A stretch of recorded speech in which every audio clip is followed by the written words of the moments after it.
Pasensya ka na. Hindi ko napansin na hindi pala ako nagla-lunch at breakfast. Dahil ko kasi kinasikaso eh. Okay lang. Ano rin po, nakakaaliw nga eh. Para po ako nanonood ng live mukbang.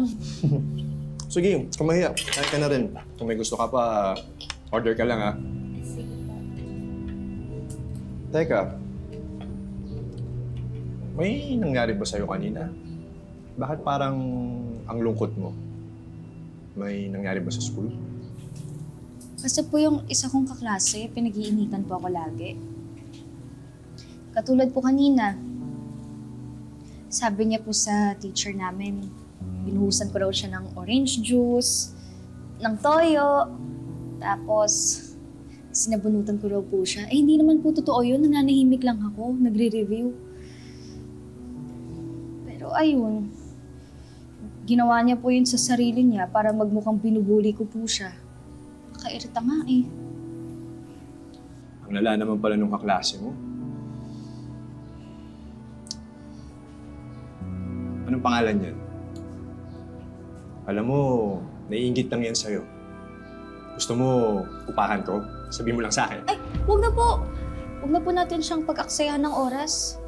Ang nag-worry lang po ako is, kanina po kasi pinatawag ako sa guidance.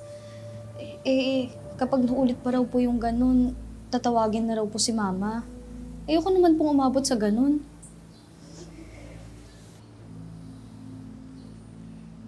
Alam mo, nagkaroon ng time na nalagaan kita. Ako yung nagbantay sa bahay niyo noon nung nagka-emergency sa work si Ate Minerva. Noon pa man, matalino at mabait ka ng bata.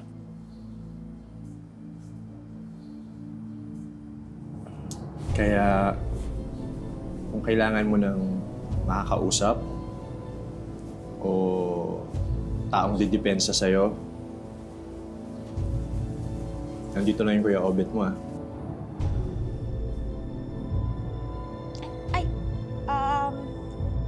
Kain na po tayo at baka hinahanap na po ako ni Mama.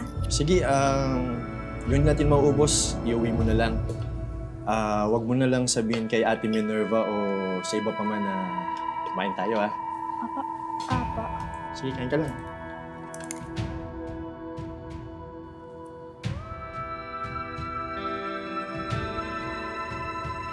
Class, I am proud to announce our school representatives for Science Fair that will be held at San Roque Auditorium next week. The winner will represent San Roque sa regional level. Miss Banji Gonzalez and Miss Sheena Vergara.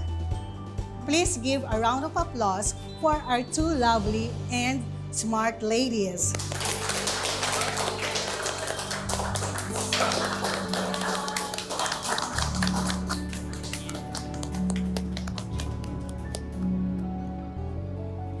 Congratulations, Sisi! Baka sa Science Fair ka makahanap ng possible scholarship grant. Congrats, Vange. Yes. Tight. Vange, alam mo namang ayokong may kahati ako sa spotlight. Di ba? Ate na, bakla ka ng taon. Ano magagawa natin? Ganun yung batas ng school. Yun talaga, dalawa naman talaga representative sa Science Fair, di ba? Kahit dati pa. Kaya na yan, te, ilaban mo na lang.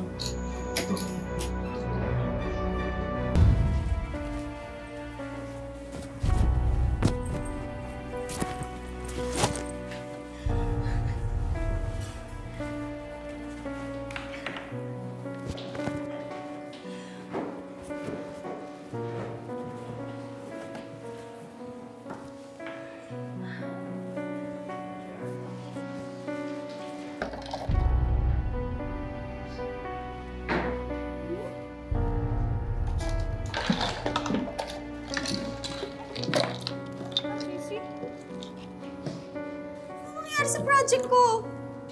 Oh no. What happened? Sino ako? What happened? Sheena, don't worry, okay? Gagawa namin ng paraan to. Wait lang, wait ka lang dito. Pre, tara. Walang paraan. Sheena, wait lang ah. Okay lang yan. Maayos pa yan, no? Dikit-dikit nyo lang ganun. Diba? Diba? No? Oh, baka ito, baka pwede, baka dito sa ulo mo. Ayun. Uy! Tama na, Barbie. Tama na. Tama na! Diba? Magalit ka kasi! Magalit ka! Lumaban ka, ano? Ha? Ganyan ka na lang? Ha? Di ba matama ka malandi ka? Alam mo, talaga akong ginagawa kay Ganji. Sa totoo lang po, sinabi niya pa nga po sa akin na siya lang daw po yung karapat-dapat na representative ng section namin para sa science fair. So, ano to? Pinapalabas mo na my daughter's a liar? Ha? Mrs., hindi marunong magsinungaling ang anak mo. Ma'am, nakausap niyo na po ba yung mga ibang kaklase na nakawitness ng away nilang dalawa? Mrs. De La Cruz, kakampi po ni Sheena yung mga kaklase ko. Pinapakopya niyo po tuwing exam. Actually, ako pa nga po yung dihado dito eh. Nakaka-stress lang po kasi science fair ngayon. Imbis na nandun ako, nandito ako sa office at nag-e-explain. Ganyan ba talaga pinalaki ang anak mo? Ha? Well, kung sa bagay, paano nga ba naman lalaki na matino yan? Eh wala namang tatay na gumagabay sa kanya. Walang niya ka! Mami! Mami! Sobra kayo ng anak mo! Ulit niya! Ewan ko! Ikaw kasi! Ginawa na po yan! Kainin mo yan! Yan ang pati! Itawan mo yan! Itawan mo yan! Mami! Mami! Mami!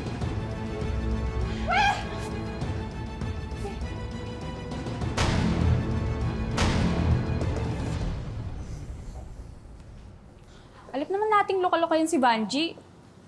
Hindi na tayo dapat nagugulat. So, Sheena, I think the best thing to do is to stay as far away as possible from her, okay? Alam nyo, sige, ganito. Treat ko kayo. Kahit ano, gusto nyo mag-movie, mag-date tayo, kain tayo sa labas, ano? Wow, ayun naman pala eh. Ano? Tara na! Tara?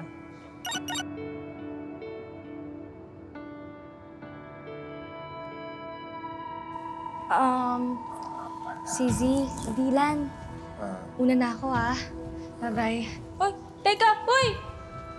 Ayaw nga pala. Violet, may ano pala ako. May schedule pala ako mamayang 5 p.m. Sige, una na ako. Ha? Hindi kaya magde-date sila kaya ayaw ko isama?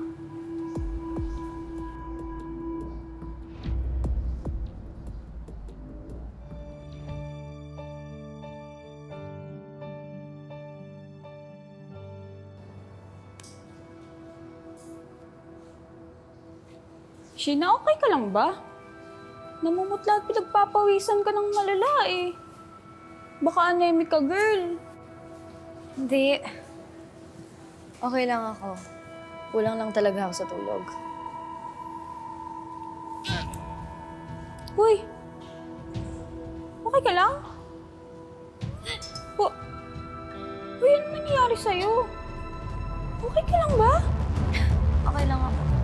Tara na.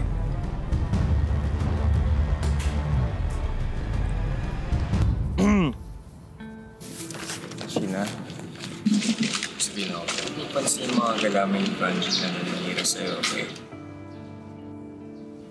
Naniniwala ka sa akin? Bakit? Sige naman. I've known you since elementary. Kilalang kilala kita, hindi ka naman ganun eh. Okay? Thank you ah. That means a lot. Cheer up na, I have something for you. Hulaan mo ko na. Ano yan? 1, 2, 3, Chopin. Yan. Oh, asado yan, nandiyan bola-bola. Alam mo talaga favorite ko, no? Pre. Agatin mo. Teka lang, may papel. Makainin mo naman yung papel. Ang sarap! Sarap ba? Siyempre, bago pili ko yan, mainit. Step lang. Sheena na yan eh, no? Ayaw pa awat, oh. Di pa ng papadilang inaangkin. Lak, paano naman niya aagawin ang taong hindi mo sa'yo? Gusto mo sa pakin? Bakla ka, napaka-violente mo naman. Sobrang OA mo, ina-eme lang kita, ate. Kalma, meron ka ba ngayon?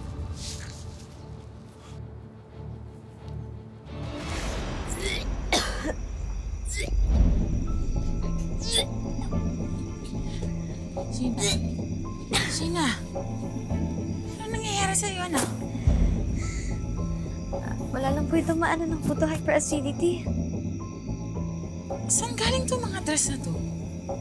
Pati may mga gamit ako nakita sa loob ng bahay, hindi ko naman naaalala ang binili natin. Saan ang galing yung mga yun? Ma, yung dress po na yan, pinag-ipunan ko po yan. Yung bag, pinatago lang po ni Violet.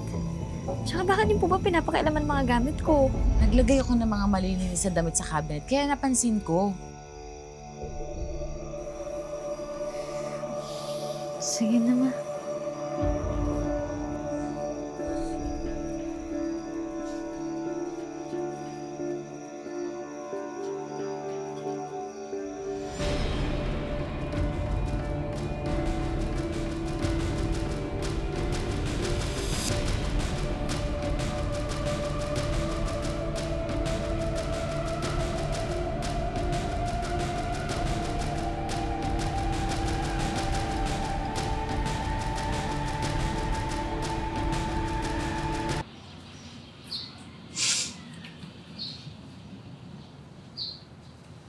Sheena, anong ginagawa mo dito? Anong ginagawa mo dito sa OB Gynae Clinic?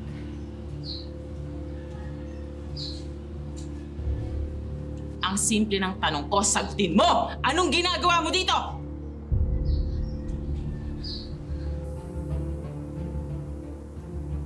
Sumagot ka.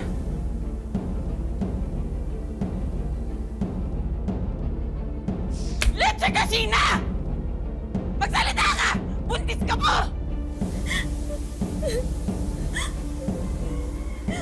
I'm sorry. Patawarin mo ako.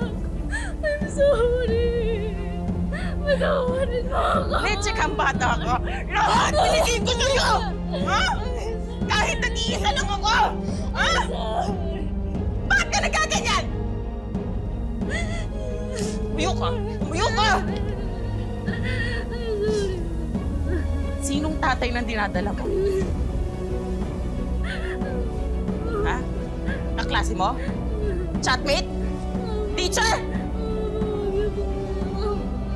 Sino? Sumagot ka!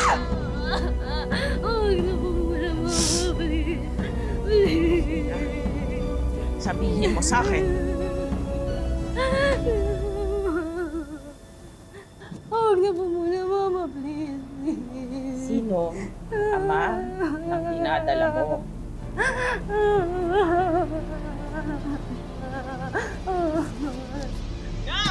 Sumagot ka! Si Kuya Obet po. Siya po. Si Kuya Obet po yung tatay, Mama. Sorry. Yung kababata ko kapitbahay natin. Hayop na Obet na yun. Papatayin ko siya! Mama!